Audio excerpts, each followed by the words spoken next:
Good morning. This is Stan in Gainesville, Florida, and you are listening to Light Talk. Hi, this is Steve in Dallas, Texas, and today we're talking about international gigs.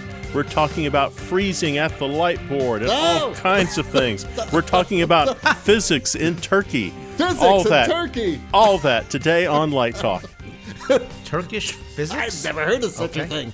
And this is David in Long Beach, California. And if you don't already know by this drawn-out introduction, you are listening to Light Talk, and we are the Lumen Brothers. We are. Yeah, we're back. Stan and I made it back from USITT in one piece, which is great. We got a huge show today, and we're going to see how short we can make it. But there's a lot to talk about. And one of the things we're going to talk about later is USITT and some of the things that we saw there and some of the things we learned there, which is really interesting. But let's first talk about last week's show with Ann McMills. I have good news about Ann McMills. What's that? Ann has agreed to do the first episode of each month with Light Talk now. She has set aside some time. She is now going to be a regular.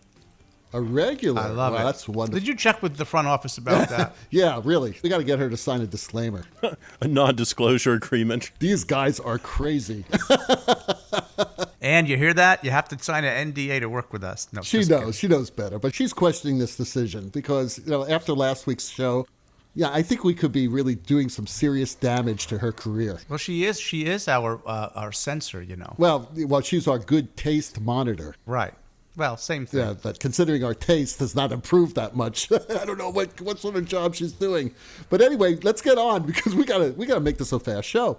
Steve has some exciting industry news. Yeah, I just wanted to remind everyone that coming up soon, May the 13th, still a little time out, Design Showcase East will be presenting BFA and MFA graduate design portfolios in New York.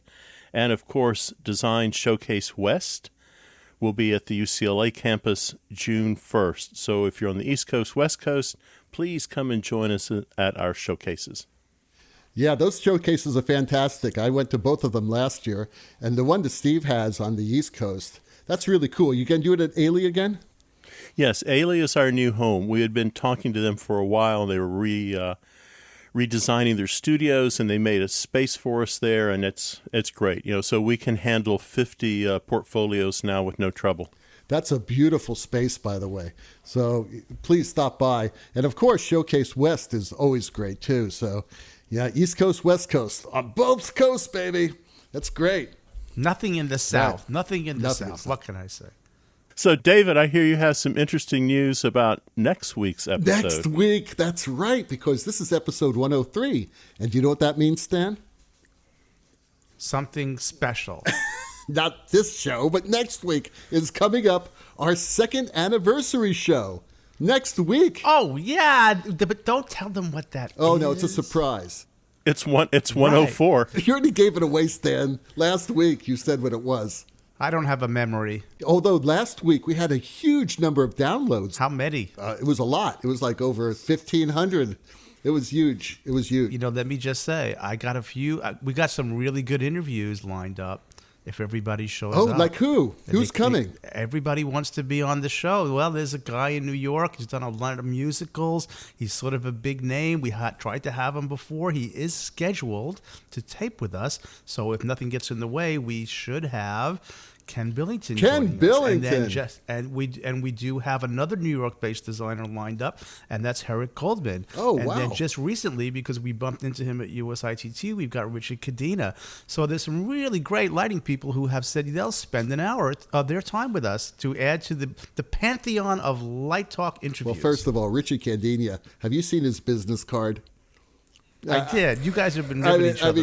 I mean, come on. And he claims that he's better looking than Bobby. And I'm sorry. Well, it's a tie. It's close. He's good looking. I saw him. We also have Dawn Chang and Tom Littrell from ETC. And we're excited that Tom's going to be there. And a very special guest, Elaine McCarthy. So he was like one of the great projection designers. That's a lot of people lined up, man. All for season 3, which starts... Does it start today? No, next week. Does it start on 104? Does it start 105? I guess 105 is season 3, right? You think we'll ever run out of people? We'll never run out of people. You know what'll happen is like in 20 years when we're like really old, we'll be interviewing our former students. How old is really old? In 20 years, I'll be 83. 87. 87. Oh, God. All right. Hey, have you seen my new license plate for my Tesla? Oh, I did. You just couldn't help but show it off. I bought a vanity plate. Oh, Kaya's very happy about that. You have way too much invested in this podcast. I David. do. Let me just I say. do. But now I can deduct my entire car. So that's great. Oh, my God. Anyways, don't let the IRS know Don't say about the that. IRS is listening. Anyway, Steve has our first question. It's from Diana in Boston, and she asks, I want to work internationally. How did you guys get your international gigs?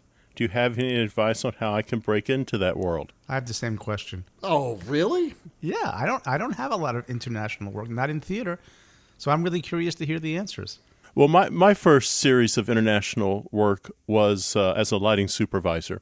So a designer had designed a show, and then I was brought on board to take the show to Europe and to recreate his work. Not make it better, certainly not make it worse, but recreate the work. So I came on as a lighting supervisor. Then eventually I joined a company as a principal designer for their work, and we toured the world and still do. Once I started touring, I started meeting other people overseas. Companies started bringing me back to Europe and to Asia to work with them because they liked my work.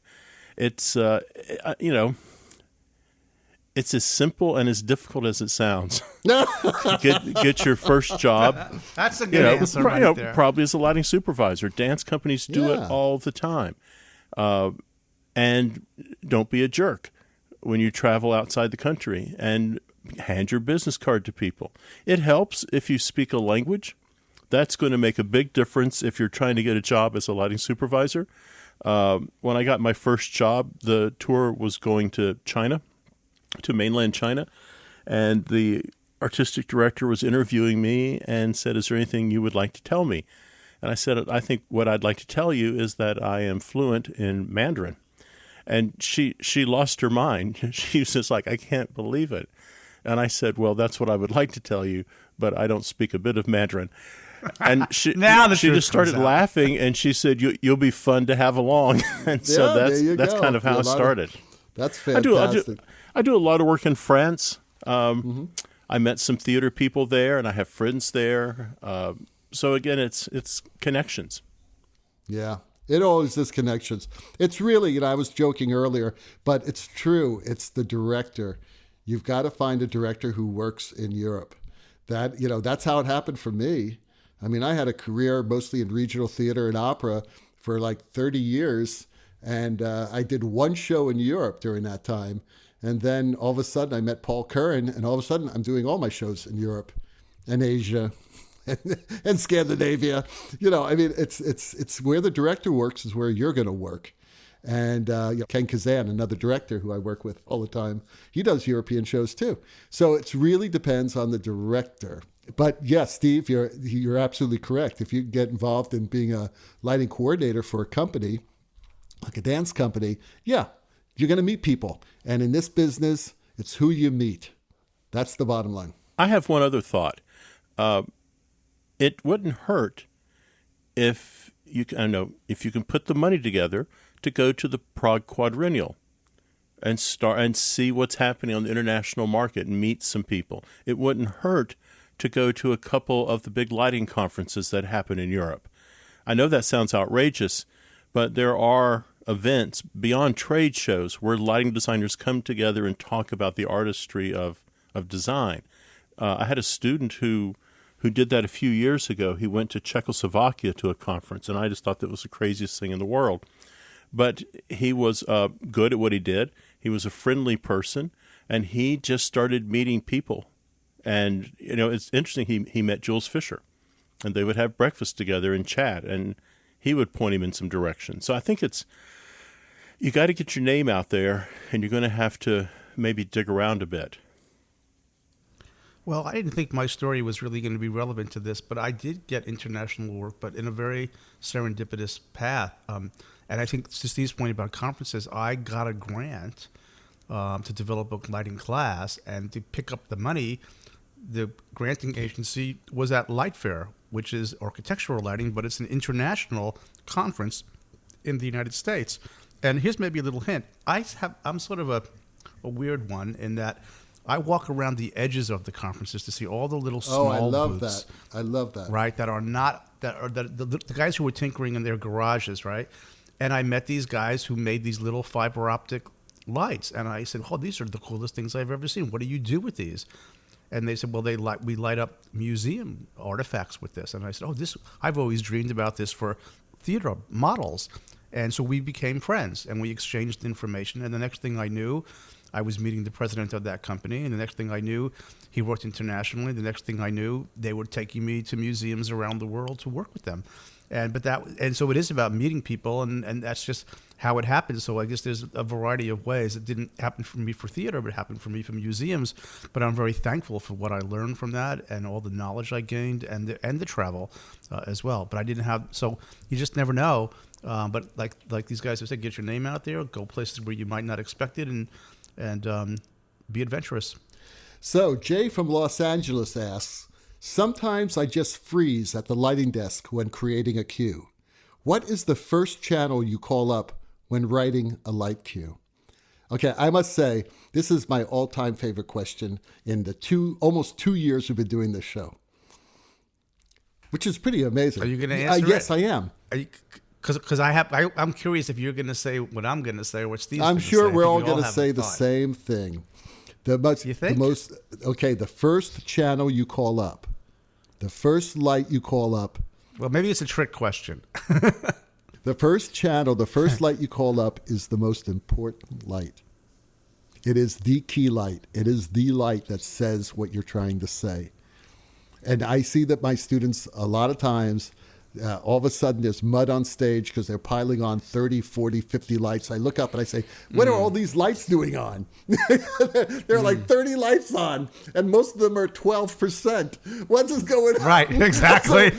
Nothing's at full. Everything's I said, this is what you got to do. And I don't understand how, and to be quite honest, this happens to me sometimes, is that I always call up the most important light, but then I pile on some stuff and I lose the effect of the light. So I always tell them 1 through 200 is 0. Right, start over. Now, bring up the most important light and bring it to full. Not the 57. Not the 62. 40. Their favorite level is 40. 40. Everything's at 40 and 60. 40 and 60. Can you bring channel 23 to 20%? Take it to 30%. Take it to 40%. Take it to full. Now you hear me. I'm with you, David. Same here. Be bold. Make a choice. Take it to full. I have an F word before that. I'm not saying it on this podcast. Take it to full. I just don't get it. I don't understand. You can always take it down. No, you know what? I had a line about this week. Can I just throw this out there? I don't know where I read it. Maybe one of you guys might have said it or posted it. See with your eyes. Don't see with your mind. See with your eyes. When they're bringing this stuff up in these little increments, like, do you see anything changing? Yeah, see with your heart. You got to feel it. You got to feel it. A lot of times I do cues that has one light in it. All right? Yeah, you can do that. Just because you have 300 lights hung doesn't mean you have to use them all, especially in the same cue. So, at the same time at 12 degrees, at 12%. 12 points and all flooded out. I don't flood it out. Right. Everything is like all fakakta. No, you gotta just, if you need a little bit of fill light, bring it in. That's why you have that front light or box boom or whatever. But bring that light that says the meaning of that moment on to full. And let that light tell the story. I couldn't agree more. But I was going to give a different answer. I think your answer about the most important light is a really good one. I just went in a different direction. Now, I want to hear Steve. I'm going to hang back. I'm going to say there's a saying in the moving light world, if you have to take your light down to 50%, you pick the wrong light. That's good. Like that. That's good. I like that. Oh, well, I was thinking. I think David really has the right answer, but I was thinking from a compositional perspective. If I'm painting the stage, I tend to like to let's say it's, I don't know. I don't have a strong feeling yet about the moment. I start with the psych. I start with upstage and I work my way downstage. So I might start with the background, then I'll put in the backlight, then the side light, and then maybe diagonal front. So it's just from a procedural standpoint. When I look at the image, I want if I was painting, I start with that and work my way down, and the last thing is the front fill. That's just sort of like maybe a generic answer, but I think David's answer is actually better. I think if you always remind yourself that you are creating the space, you are revealing the space. That sometimes you don't need a psych, sometimes you don't need a side light, sometimes you don't need a front light. You are creating that space that the audience is perceiving, and you're creating the atmosphere. And really, it is. I don't know if I ever work in a way that is sort of a rote process. I usually know what moments, what lights I'm going to use for what moments. Sometimes I don't, and it comes to me. It's just one of those things. Yeah. Maybe this moment needs a diagonal cross light, or maybe this needs a diagonal backlight, or maybe this needs an uplight. Whatever. But that is the light I bring up to full, and I think that's why a lot of directors enjoy working with me, because you're wasting their time if you bring something to like the 30% and then you slowly bring it up. No, just take it to full, show the director what that light's doing, and then bring it down if you want to. Bring it down to 70%. Right. I learned that actually from Ken Billington, from assisting Ken, because Ken was great. This is back before you had like 2 digits to work with for intensity. You had like 1, 2, 3, 4, 5, 6, 7, 8, 9 full, right? And sometimes you get fancy, go 6.5, right? But Ken was even better. Ken, because he believed in this. He believes in these really strong moments and strong lights, but also he had to work fast, and he would work really fast. So he would have lights go to 3, 5, 7 or full, right? And it worked. Yeah. It was amazing. Now, I'm sure he does it differently now, because I'm talking back in the 80s. But it's about really just taking it and being bold and go for it. You're talking about the first light you turn on. Or any light. Right? Just any light. The one that is the statement any light. The key light. And then you could bring something to 20% or bring something to 30%. You could also do that with your times. A 3 count, a 6 count, a 9 count. A 10 count's boring, a 5 count's boring. Make it 7. Make it 4. 7.23. And and don't forget that you can have discrete times for every single light and every parameter in those lights. So open your mind up and experiment. All right, I'm done with my soapbox. Onward to the next question. Masa from Turkey asks, is it really important to understand everything about physics to be a lighting designer? I was always bad in science. I wasn't much of a science person either. I couldn't even do arithmetic. Forget about algebra, And then she's saying everything about physics. Well, I don't even know if Stephen Hawking understood everything about physics. I think a little bit of it's probably helpful. I think if you have a medium, you're a painter, you're a sculptor, you're a costume person, you're a photographer. You have to sort of understand your medium to a point. How deep do you have to drill down? I think it depends on interest. I mean, for me, I wasn't taught very little about the physics of light growing up and being a stage designer. And then when I got into the museum work, let me just say this. Working with light on small scale, whenever you put something under a microscope, you understand it more deeply, you look more deeply at it. And so I did that. And I think it does help me as a designer, as a teacher, to understand it. But I wouldn't let it get in the way of your heart and your soul and your spirit. I think just enough for what you're ready to understand. I agree with Stan. I think it depends on your curiosity. If you're curious, you should do it. Hopefully you are curious. I knew very little about physics other than gravity. I do understand gravity, the laws of gravity. When I went to high school, I understood that if I was standing up and I fell down, I'd probably fall down hard. So, but I got curious. So I wasn't really into biology, but I was into, believe it or not, aeronautical science. I wanted to fly. Yeah. We built an airplane in high school. And Cool. Our science teacher flew it. He took it up for the test flight, and he couldn't turn it. The cables got stuck, and he ended up crashing into the Everglades. That's a whole other story. That explains a lot of things. Thank God he went up, not a student. But no, seriously, and I was interested in that sort of thing. So wherever your curiosity is, if you're going to be a lighting designer, you need to know a certain amount of physics. There's no doubt about it, especially about lights or how we perceive light. How we adjust to light, how our mind adjusts to light. So Stan is right. Read those books. They're really good. And Stan turned me on to one of them, which was fantastic.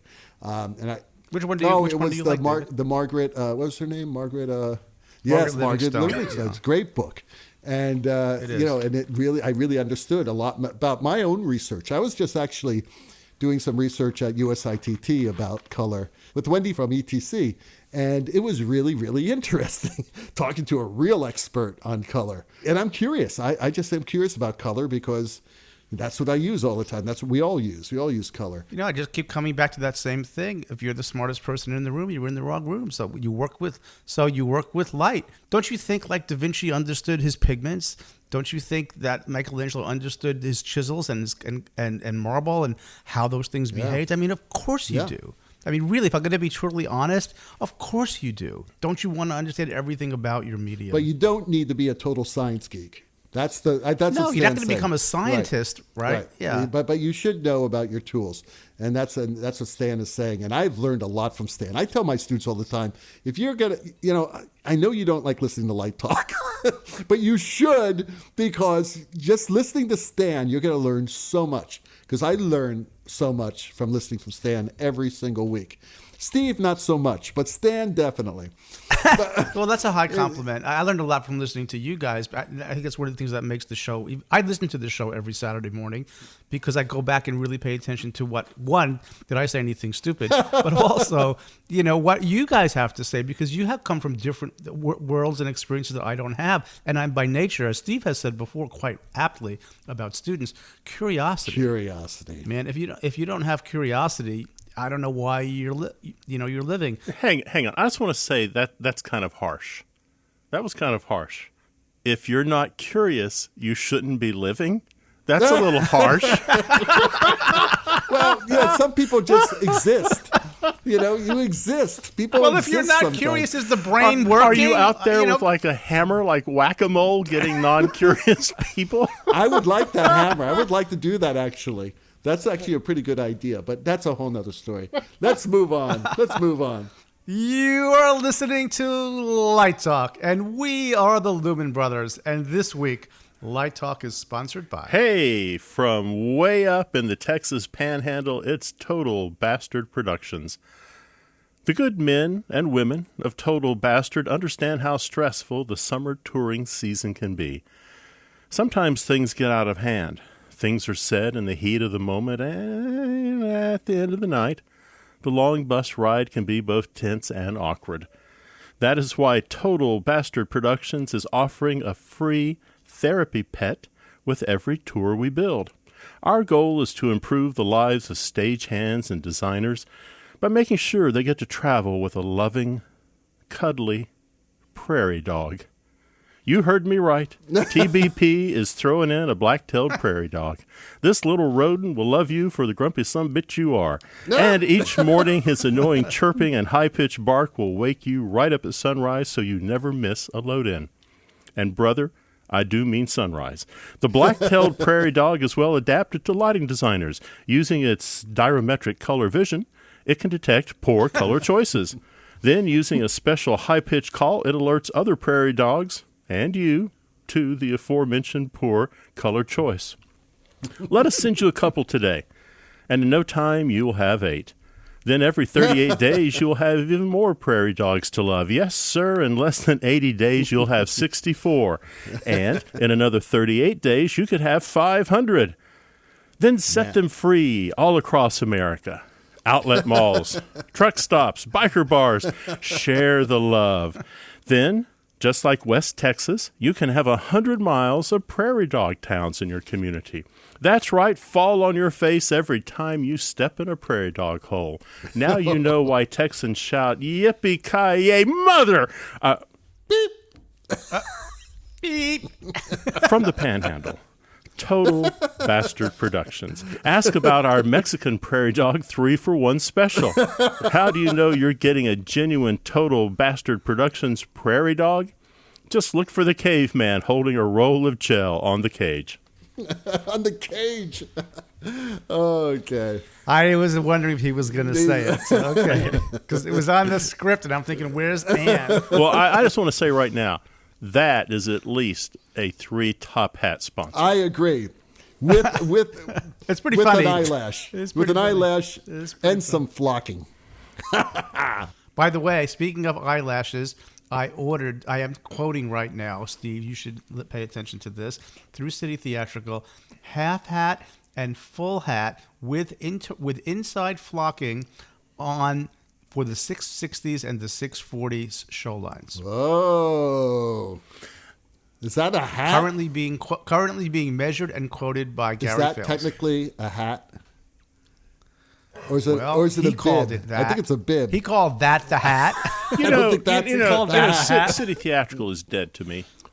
I just want to say, can City Theatrical provide me with any prairie dogs? A black-tailed prairie dog, a Mexican prairie dog, a Gunnings prairie dog, the white-tailed prairie dog, or my favorite, the Utah prairie dog? No, they can't do it. They can't do it. I bet they can provide you with a flocked prairie dog, though. Yeah, flock that prairie They dog. can do a flocked prairie dog.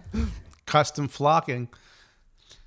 Well, I have to say that now it's time to go back to Light Talk. Speaking of prairie dogs, those ducks are back. And that means it's time for our Let's Talk About segment. Uh-oh. So we're going to have a... This is going to be a long one. No, it's not going to be long. It's going to be concise. And I don't know. Anyway, we were going to talk about USITT. Now, I'm going to just start off right from the top. Wait a minute. I got to stop you. We have an international audience. You need to explain what USITT stands for. USITT, United States Institute of Theater Technology.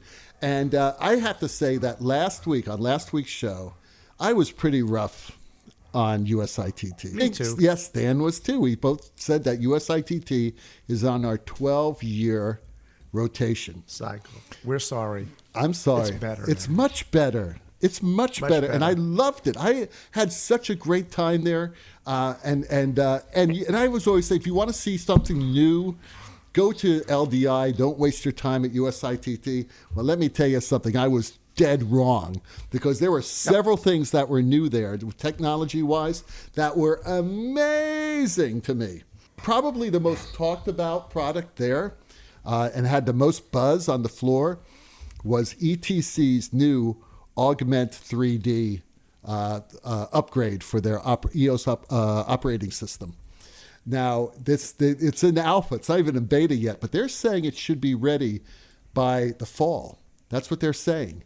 But it is pretty cool. What it basically is, I mean, how many years ago, Stan? 22 years ago, ETC had a product called Emphasis. Oh, yeah, it did. That's right. Yeah, I specified it, and I even upgraded my system at Florida with it. The concept was beautiful. Yeah, what was the concept, Stan? The concept was to take the most innovative piece of software at the time, which was WYSIWYG, and integrate that into an ETC console, where basically the interface for the lights were in WYSIWYG, and vice versa. If you were to select the light the normal way on a keyboard or through a fader, it would also select it in the software. And there was complete bi-directional communication, and I think it was ahead of its time. And I always say this: I kind of feel like I'm often ahead of my time, and that is not an easy place to be, because people think you're odd, and nobody thinks you're odd. Oh, I think I'm odd. I think I take a lot of risk when I take on something that nobody else is doing yet.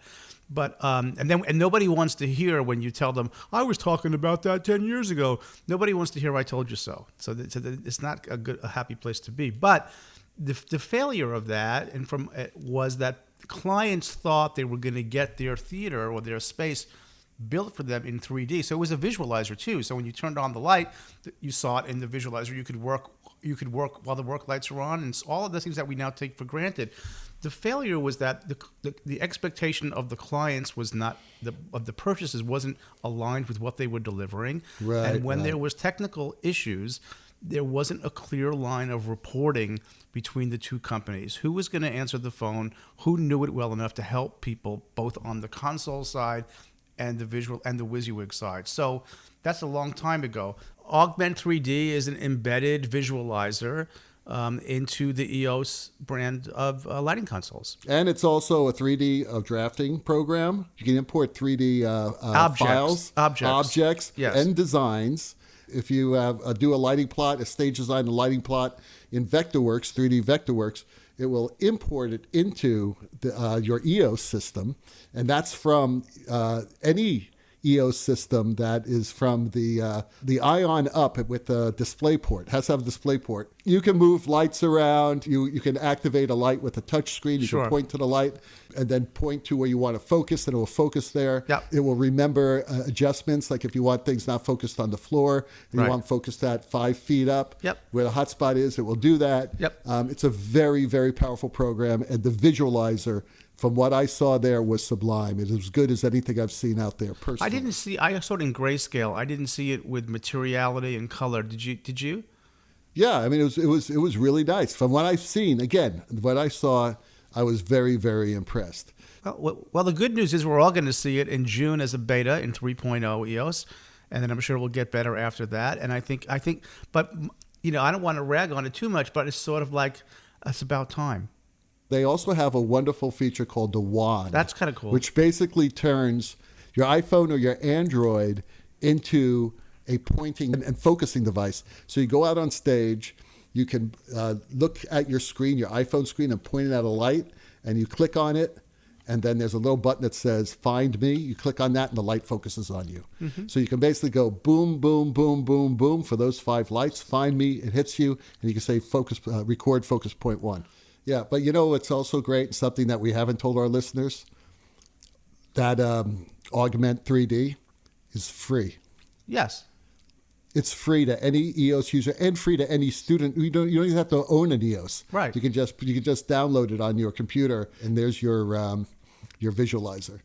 So that's pretty cool. And I'm told that in 2 weeks, the students who signed up this year for free academic WYSIWYG Perform will be getting a response via email so that they can get their logins. So that everybody's doing that. So let's talk about the high-end Solar Frame 1000. That's also a new. I'm specifying a bunch of those. They're really nice. I was very impressed, but they're brand new, and they're just coming. They're just hitting the shores now. They have a wonderful, wonderful gobo arrangement in there, I must say, and they're very powerful. I'm very impressed with that light. And then that brings us to our friends at German Light Products. Stan and I had a good time over in their booth. The booze. They had all the great booze. Well, that's the great. A lot of these companies, they hang fabric to show you the color rendering of their lights. Or like Stan suggested, put up charts, with color. So you do a really good A/B comparison, with the light hits the color. But what they had is they got a bunch of bourbons, and bourbon bottles, and they put them on an authentic keg where they distill bourbon, and then they shined the lights on it. It was really great. This is one thing about that company. I love this company, I must say. And I started talking about them 2 years ago at LDI because I just loved their whole demonstration, their attitude. They don't really take themselves that seriously. They take the work seriously because the lights are great. The lights are fantastic. I love their products. But, they come up with a fan. I mean, really, the Force 4, whatever it's called, which is great. But they've got 2 new products that I got to talk about. I took my students down to GLP, and Brian, who was showing us the equipment, amazing stuff. And their new light is the S350, which is a medium-powered moving light, LED moving light. But they have solved, Hold on to your hats, guys. The diffusion issue has been solved. Tell us how they do it, David. Yes, I'll tell you how they do it. Most manufacturers put their diffusion filters close to the gate, right? With everything else there. So what you usually get, and you can see this in most moving lights with diffusion, is you get a sharp edge, and then you start seeing a cloud around that sharp edge, but the edge is still sharp. And then it gets a little cloudier, but the edge is still sharp. Then all of a sudden, it falls into softness, all right? That's not proper diffusion.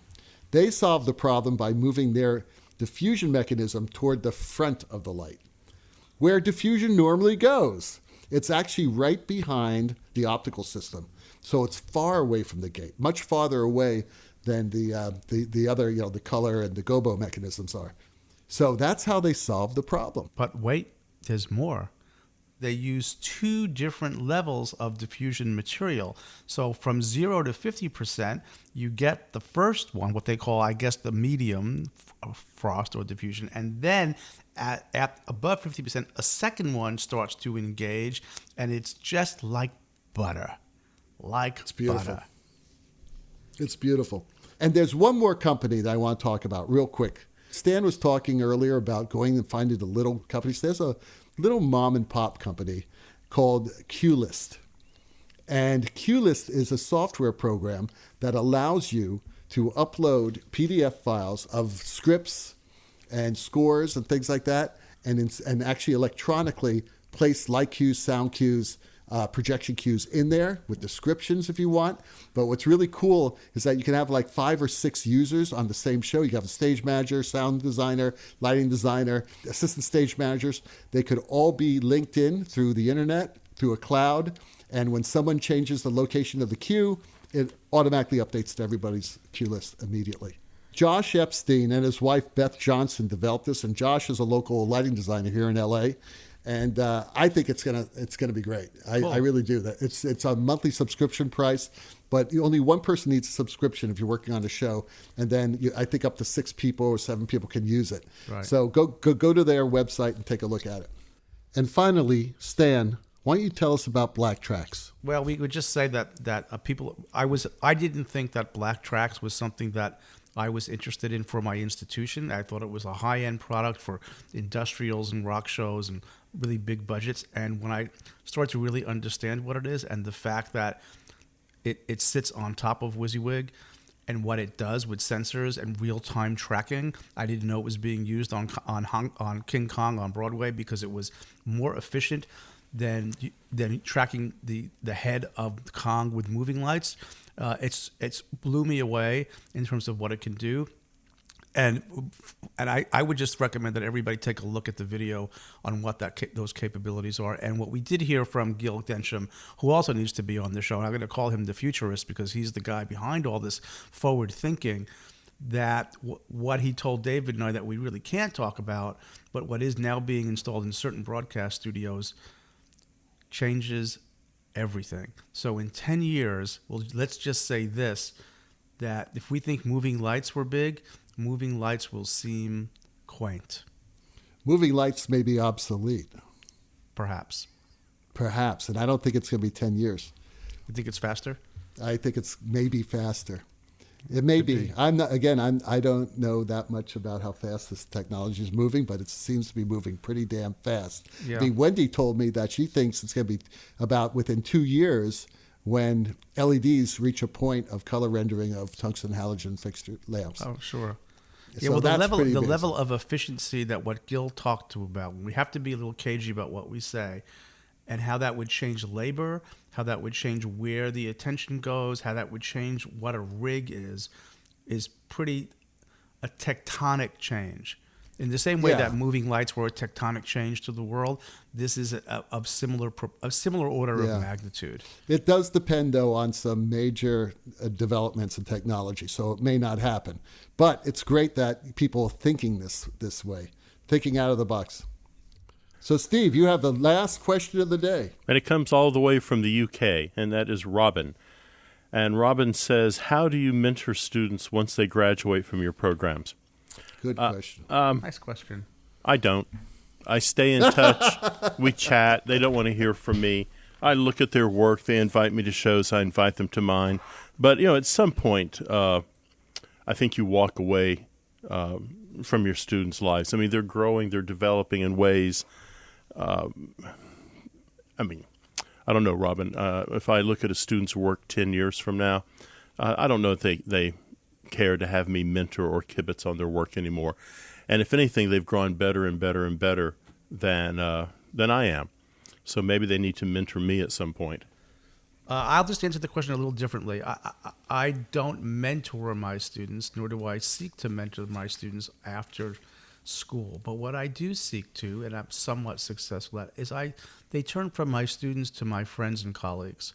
And so I really do like to stay in touch with them. And and not all, but many stay in touch with me. And some of the conversation is personal. And some of the conversation is, hey, I'm working on this. You have an idea about that? So there'll be a question, a professional back and forth, collegial. I just had 2 former students come back because they were on campus and they're both on the national tour of Finding Neverland. And they said, hey, we're coming back. Would you like a masterclass on national touring for your students? And I'm like, of course. So we went out to I like to keep the relationship if I can. And that's just a bond that I think is lovely. It enriches my life. And so I got students going back 20 years who, in fact, at USITT, David Scott, who you met, Scott was a graduate student in 1999. And we don't talk all the time, but we certainly reach out. So I like the camaraderie. I like the friendship. But mentoring, I think I'm done with mentoring once they're on they're moving on to professionalism. But the friendship and the relationship, I love having. I hope that they will all come to my retirement party and we'll have a great celebration when that time comes. So I like that bond. And something that Chris Barecki used to say all the time is when you graduate, you turn from a student to a colleague. Yeah. And that's a wonderful thing. Exactly. Well, guys, that Hammond organ solo in the background tells us that once again you spent another morning listening to Light Talk. Check out our website on lighttalk.org for future guests, and be sure to follow us on Facebook and subscribe to our podcast on iTunes. That way you will not miss a second of Light Talk fun. No guarantee is offered regarding the accuracy of any statements or opinions made on this podcast. And remember, if you're silly enough to choose to litigate us, our brand spanking new, really, really high-tech law firm of Fleck, Flock, Flair, and Glare, and their paralegal Snoot will defend us until our retirement funds are depleted. Light Talk is written and produced by the Lumen Brothers, coming to you from Long Beach, Gainesville, and the Republic of Texas. And be sure to tune in next week for our 2nd anniversary show. 104. When we've done 104 episodes. Insane. All that. No new sponsors. There's and a no whole new bunch of sponsors. A bunch of sponsors. Light Talk, broadcasting questionable Lumen knowledge and humor around our world. So we'll all see you next Saturday morning. Bye-bye from Light Talk. Take it easy, everybody. Light Talk.